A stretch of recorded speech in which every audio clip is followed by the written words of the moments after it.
Nev, have you diamond rockets? I love the way that he wrote that. I couldn't help but see it with like a European accent or something, but honestly, he was asking me a few questions about the game. He's trying to unlock some camos, and you know, I have no problem helping people in the game. And honestly, it pisses me off when people are douchebags to others. I mean, like the types that just mock everyone that asks the question, or you know, after a close game, easy, or wrecked, get wrecked. And typically they're the worst players on the team, saying how easy it was, and even though they were struggling like hell and getting carried like little babies.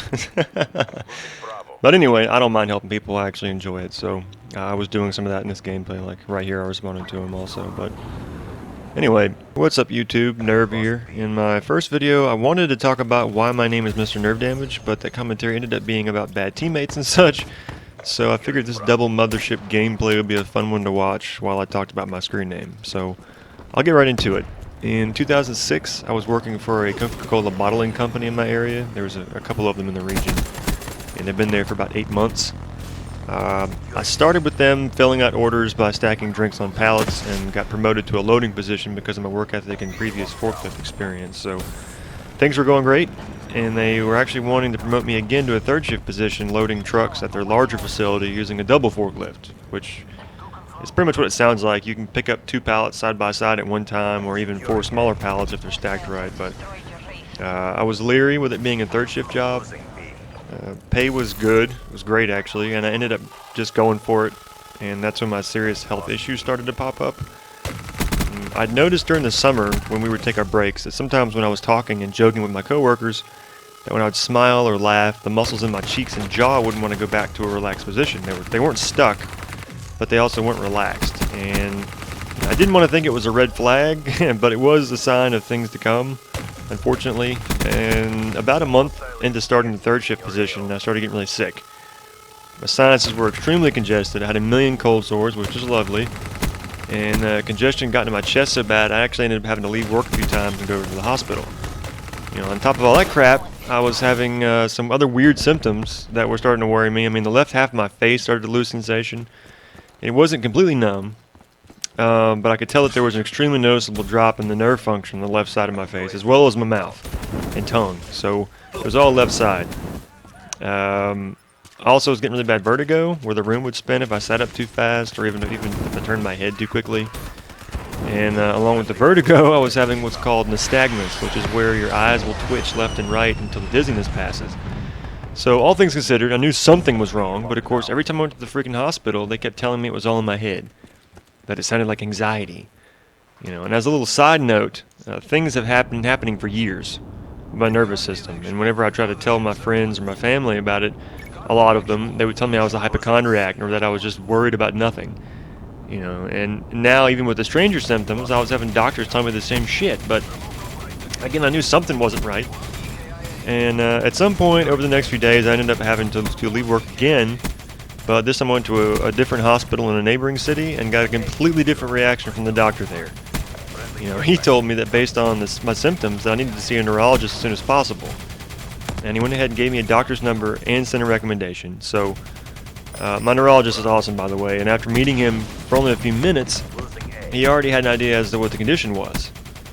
You know, and the fact that these weird symptoms had happened once, gone away, and then came back, he was pretty much sure of the diagnosis, but he had to get an MRI and a spinal tap done to confirm it. So, you know, after getting the procedures done, it was confirmed I had multiple sclerosis.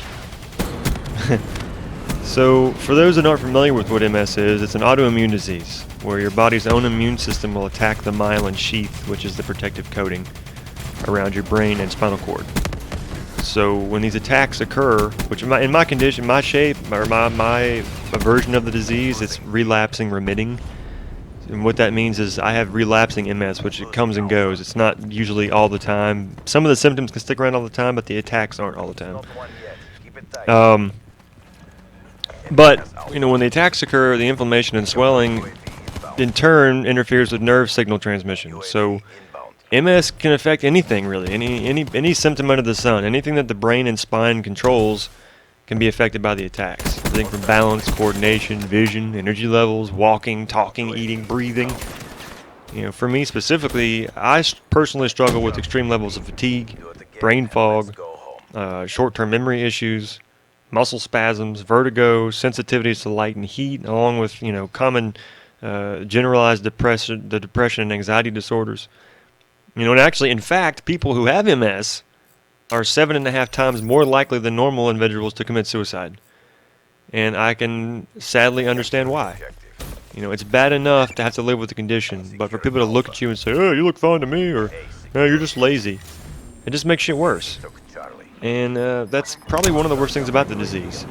It can honestly be hard to tell when someone's dealing with it without specifically asking them. And even if you ask them, you know, it's hard to see sometimes. Personally, I worked my ass off for about 12 years before quitting my job recently. You know, some people would have used this as an excuse to get on disability, but in 2007, after I was diagnosed, I started immediately on rebif injections. And I injected myself 3 times a week and did it from 2007 until about a month ago. And as of last year, my symptoms started getting worse to the point where holding a steady job would be out of the freaking question. You know, and honestly, it was a struggle within myself. And you know, after guidance of my fiance and my family and some of my close friends, you know, I decided to apply for disability, and it was really hard to do. You know, I've always been the primary breadwinner in our household, and I was also very well respected and depended on at work. I mean, I was the lead technician for a national assembly company, and I oversaw the assembly program for about 6 Home Depot stores in my region, along with other retail chains. It wasn't just Depot, it was, you know, there's different companies. And we also did assembly in customers' homes. I'd have to travel around and install equipment in people's houses and instruct them how to use it. So, you know, I went from hoping to collect a check, you know, I went from that, you know, all that positive stuff, to hoping to collect a check. But honestly, I don't have a choice. You know, I have to know that I can bring in an income. And when you have the sleep issues that I do, the waking confusion, the short-term memory problems, the balance problems, the sensitivity to heat, and everything else, I'd end up just missing more days of work than not, and losing jobs hand over fist. So obviously, between making these videos, writing music, and whatever else I have the capacity to do, I'm going to continue to try and find things to work on and ways to make money other than disability, but that's going to have to be the primary income when I finally receive it. You know, funny thing is that people get approved for disability every day and don't deserve it.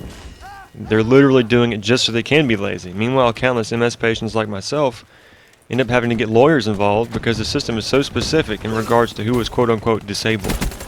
You know, I've already had lawyers telling me that they were shocked that I've already been denied twice, but that they're 98% sure I'm winning my case. And you know, I'm working with a good law office now to get it resolved, and the next step is actually going to be the hearing with a disability judge. So I think the moral of the story, guys, is listen to yourself. Listen to your body. If you know for a fact that something's wrong with you, don't listen to the naysayers. Don't ignore the instincts, you know, your instincts, because waiting for things to work themselves out can lead to pretty heavy consequences. I mean, take my case as an example. You know, and find the people in your life that are trustworthy, that are good people, that will listen, that will talk to you. And honestly, if there's nobody in your life like that, message me. You know, talk to me. I'll talk to you whenever, however. You know, because we need people that are there in our corner, batting for us, and at least willing just to listen and talk. And trust me, I know that a lot of people aren't. They're not there for you. You know, so stuff like this can really separate the friends and family and loved ones from the non. And you know, my fiance is amazing, and she's been with me through thick and thin, and she's still here through all this. And anyway, hopefully I can share more as the positive things start to happen as opposed to all the negative. But again, thanks to anyone who took the time to watch this, and hopefully my story can be helpful to other people in similar situations. And if you like this video, please don't forget to like and subscribe, and I will catch you later. Peace.